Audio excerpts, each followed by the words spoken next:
खुलुमबाय लोगोफोर, गोजोन फुंबिलि बयनिसिमबो। नोंथांमोनखौ गोदान भिडिअ'आव आरो फिन खेबसेबाव बयखौबो बरायनाय बावहरग्रोनाय जाबाय। आं दिनै नोंथांमोननि सिगाङाव 24 आगस्ट 2025 मायथाइ एबा 7 भाद्र दान 1432 मायथाइनि सानसेनि फान्जामुथिखौ फरायथिनो लादों। आसा खालामो नोंथांमोनहा भिडिअ'खौ नायना मोजां मोनगोन।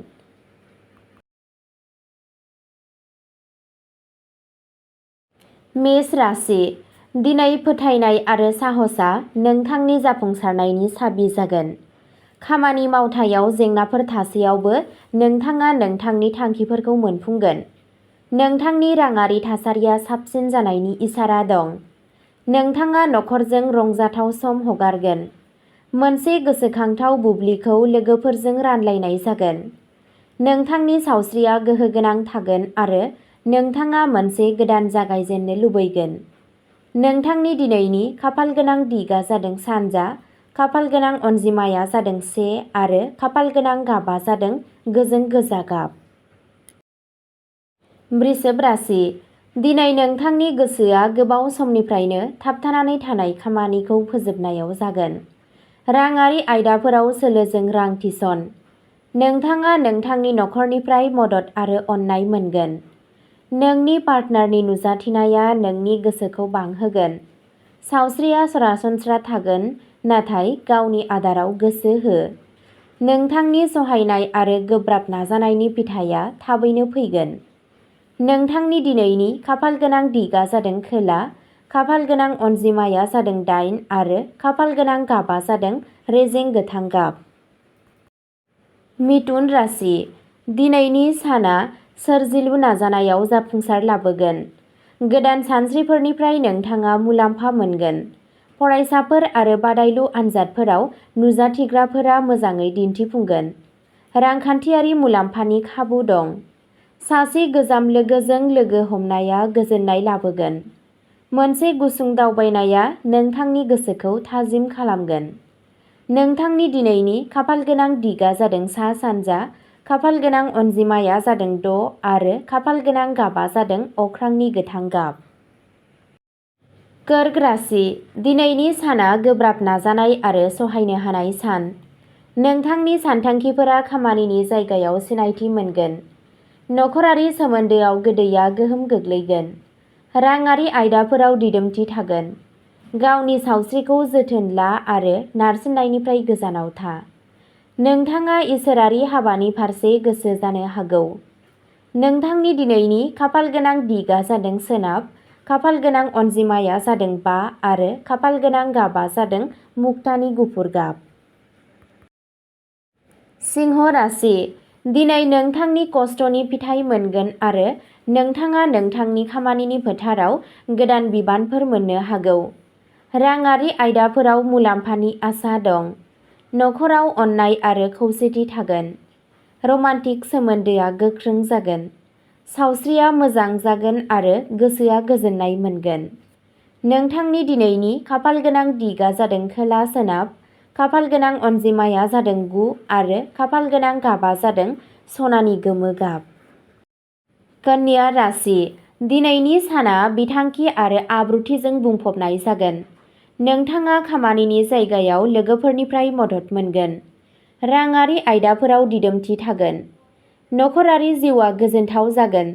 सावस्रिया सरासनस्रा जागोन। गोदान खाबुफोरखौ लानो थाखाय सांग्रां था। नोंथांनि दिनैनि खाफालगोनां दिगआ जादों सा-सोनाब, खाफालगोनां अनजिमाया जादों 4 आरो खाफालगोनां गाबआ जादों रेजें गोमो गाब। तुला राशि। दिनैनि साना दावगानाय लाबोगोन। जाफुंसारनायखौ आरिमु, लिरनाय आरो सोरजिलु नाजानायाव मोननो हागोन। नखरजों सोमोन्दोआ गोख्रों जागोन। सावस्रिया मोजां जागोन। दावबायनायनिफ्राय मुलाम्फानि इसारा दं। नोंथांनि दिनैनि खाफालगोनां दिगआ जादों खोला-सानजा, खाफालगोनां अनजिमाया जादों 3 आरो खाफालगोनां गाबआ जादों गलापि गाब। वृश्चिक राशि। दिनै सहायनाय आरो फाहामथायजों खामानि माव। हाबाफोराव एसे गोबाव जानो हागौ, नाथाय फिथाइया नोंथांनि फारसे जागोन। राङारि आयदाफोराव जौगानाय फैगोन। नोंथाङा नखरजों मोजां सम हगारगोन। गावनि सावस्रिखौ जोथोन ला आरो नाङै नांलायनायफोरनिफ्राय गोजानाव था।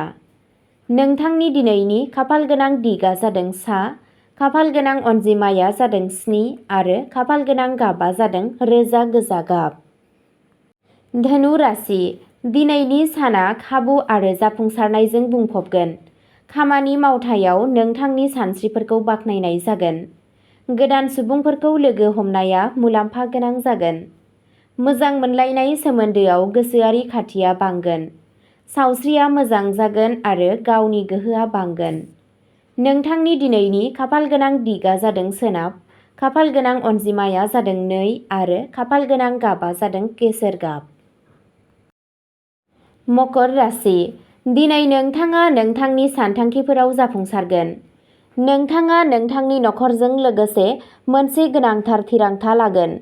राङारि आयदाफोराव दिदोमथि थागोन। सावस्रिया सरासनस्रा जागोन नाथाय जिरायनो एसे सम लागोन। रां थिसननायनिफ्राय मुलाम्फाया जाथावना। नोंथांनि दिनैनि खाफालगोनां दिगा जादों खोला, खाफालगोनां अनजिमाया जादों 8 आरो खाफालगोनां गाबा जादों रोजा हाथफ्ला गाब। कुम्भ राशि, दिनै नोंथाङा गोदान खाबु मोनगोन जाय नोंथांनि जिउ राहाखौ मोनसे गोदान लामा होगोन। नोंथांनि खामानिनि जायगायाव जाफुंसारनायनि नेरसोनफोर दं। नखराव गोजोननाय फैगोन। दावबायनाया मुलाम्फा गोनां जागोन।